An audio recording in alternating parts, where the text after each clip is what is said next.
हमारा बेटा देश के लिए कुर्बान हुआ और हम ठीक है अपनी जगह पर, उसने बहादुरी का काम किया। मेरे 5 लड़के हैं जी, 5 में 3 आर्मी में लगे हुए हैं। ये बड़े वाला लड़का था जी, ये आर्टिलरी में था, और वो 2 ये एक दूसरा भी वो आर्टिलरी में है। पता उधर ही चल गया था, लेकिन मैंने घर वालों को माहौल ज़्यादा गंभीर ना हो इसलिए इनको बताने की सहमति नहीं समझी। कंफर्म नहीं कह सकता, लेकिन फायर पल्ली तरफ पाकिस्तान की तरफ से आया था सर। एक 4 साल का जी, एक 8 साल की, एक पेट में है जी। पहलगाम में आतंकवादियों द्वारा किए गए कायराना हमले के जवाब में भारतीय सेनाओं ने कल बीती रात सशस्त्र जो सेनाएं हमारी, उन्होंने पाकिस्तान को मुंह तोड़ जवाब दिया। और इस कार्रवाई में हरियाणा के पलवल ज़िले के एक सपूत जो हैं वो शहीद हो गए। दिनेश शर्मा लांस नायक थे, और अभी हम इस वक्त उन्हीं के गांव में मौजूद हैं। गांव का नाम है मोहम्मदपुर, जो पलवल के ज़िला मुख्यालय से करीब करीब 25 किलोमीटर दूर हैं। पूरा परिवार है हमारे साथ, जानते हैं उनसे कि क्या कितने बजे उनकी बात हुई, क्या बात हुई और किस समय उन्हें ये सूचना मिली कि उनकी शहादत हो गई है। उनके साथ हमारे साथ मौजूद हैं उनके पिताजी। सर, नाम बता दीजिए आप। मेरा नाम दयाचंद है। कितने बजे आपको सूचना मिली इस बारे में? मुझे सूचना मिली थी जी इसके बारे में कोई शाम को 4 बजे। किसने जानकारी दी? प्रमोद ने जानकारी दी और फ़ोन भी आ गया था। एक उसके साथ में आर्टिलरी में एक क्लर्क था, उसने मुझे बताया कि ऐसे ऐसे वो हो गया है और मैं इसकी बात को बताऊंगा, ऑपरेशन चल रहा है थिएटर रूप में। तो ये जानकारी नहीं आई है। पीछे उन्होंने सीओ साहब ने फ़ोन कराया, उनके दम तोड़ दिए। जब ये बात पता लगी क्या महसूस हुआ? महसूस ये हुआ कि उनने जो कह दी वो तो पूरा दम हो गया, उनको जान तो हो गया। देश की लिए सेना, देश के लिए बेटा कुर्बान हुआ, क्या कहेंगे? हमारा बेटा देश के लिए कुर्बान हुआ और हम ठीक है अपनी जगह पर, उसने बहादुरी का काम किया और ये आपका सरकार का काम है जो भी कुछ है। अच्छा, कितने बच्चे हैं आपके? और मेरे 5 लड़के हैं जी, 5 में 3 आर्मी में लगे हुए हैं।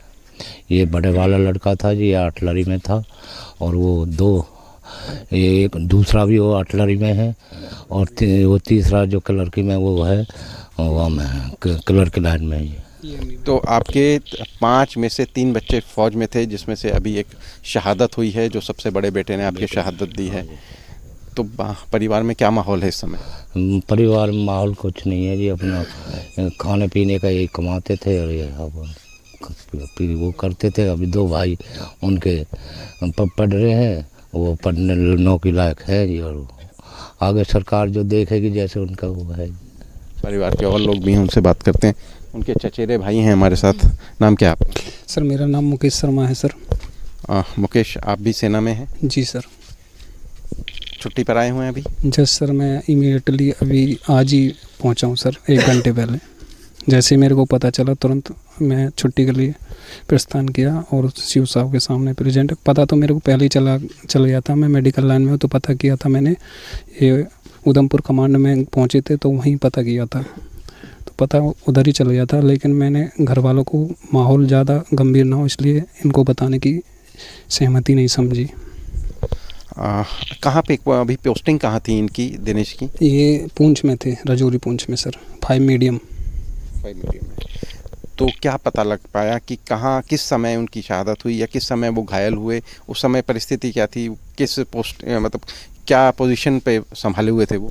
सर ये मैं आगे फील्ड में थे और उधर से मतलब फायर आया, ये अपनी ड्यूटी पे थे, तो फायर जैसे ही आया और भी बंदे थे, घायल हुआ। इनका यही पता चला कि दिनेश को मतलब गर्दन में कुछ हादसा हुआ है, लगा है, और इतना ही पता चलने के बाद हमने मतलब पूछताछ की तो पता चला कि इन्हें 153 GH में ले जाया जा रहा है, लेकिन वहाँ ये पहुँचे नहीं तो इन्हें उधमपुर रेफ़र किया गया।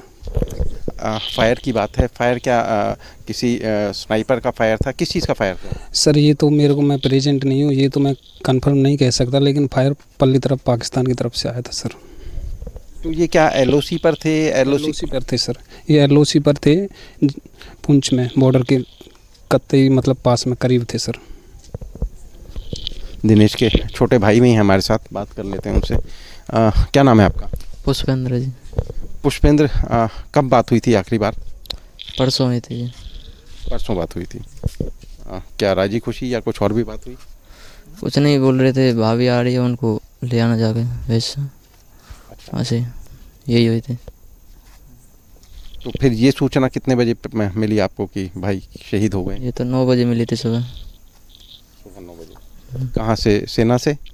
हाँ, सेना से ही आई थी, उनके साथ के बंदों की। तो आप कौन से नंबर के भाई हैं? 4th नंबर का जी। तो अभी इनके परिवार में क्या शादीशुदा हैं? कितने बच्चे हैं इनके?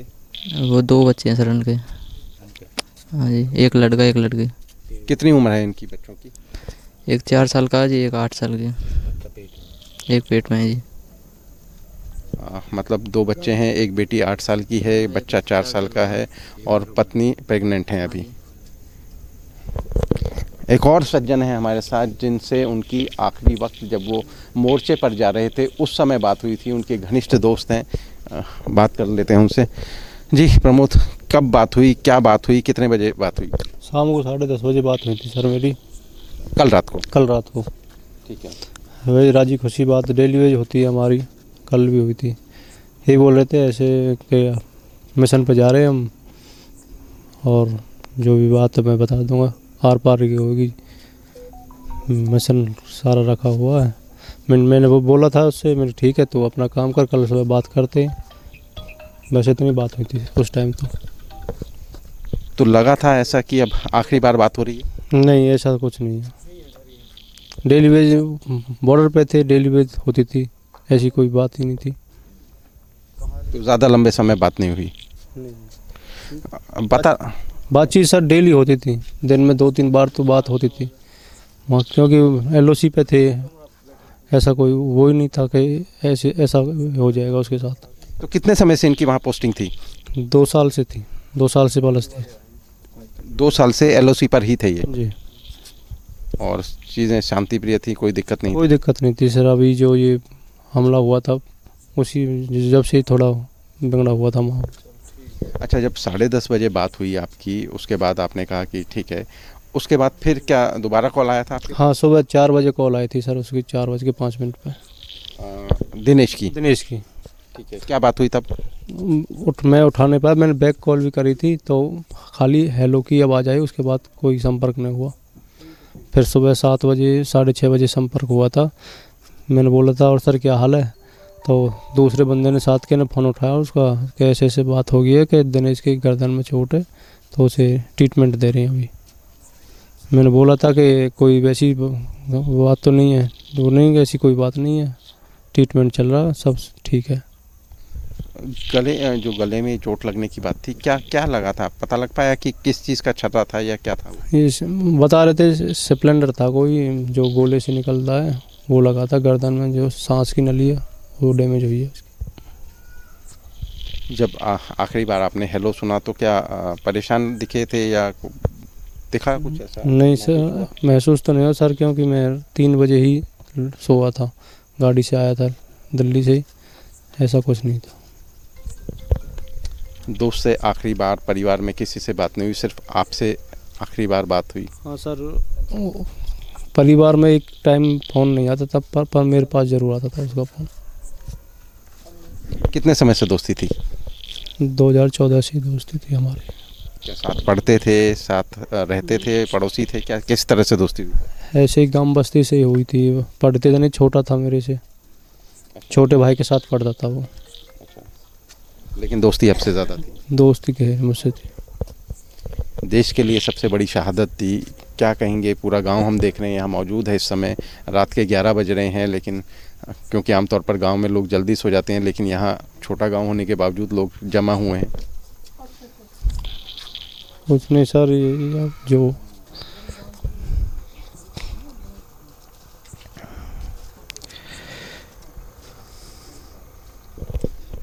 चलिए, ये थे हमारे साथ लांस नायक दिनेश शर्मा के वो ख़ास दोस्त जो रेगुलर उनसे टच में रहते थे। इनका कहना है कि रोज़ाना 2 से 3 घंटे उनसे बात होती थी और आखिरी बार भी जब उनके चोटिल हुए और जब आखिरी बार फ़ोन करने का नंबर आया तो उन्होंने सबसे पहले अपने दोस्त का नंबर ही मिलाया। पूरा जो गांव है वो गमगीन है, पूरा गांव सदमे में है, लेकिन जो परिवार है वो गर्वित है कि उनके बेटे ने देश के लिए शहादत दी। 5 भाई थे कुल लांस नायक दिनेश शर्मा, जिनमें से 3 भाई फ़ौज में थे। अब हालांकि दिनेश शर्मा नहीं रहे, लेकिन अभी भी 2 भाई उनके फ़ौज में सर्व कर रहे हैं। 2 भाई छोटे हैं अभी, और अगर पत्नी और बच्चों की बात की जाए तो उनके 2 बच्चे हैं और अभी भी पत्नी गर्भवती हैं। तो लिहाजा एक परिवार के ऊपर बड़ा संकट तो है ही, और जो प्रशासन है वो किस तरह के तमाम इंतज़ाम करेगा। कल उनका पार्थिव शरीर यहाँ लाया जाएगा गांव में, और जो बाकी सेना की जो औपचारिकताएं हैं वो पूरी होंगी। देखना होगा कि सरकार इस दुख की घड़ी में जो शहीद हैं उनके लिए कितना काम कर पाती है, कितना आगे बढ़ के उनके लिए मदद कर पाती है।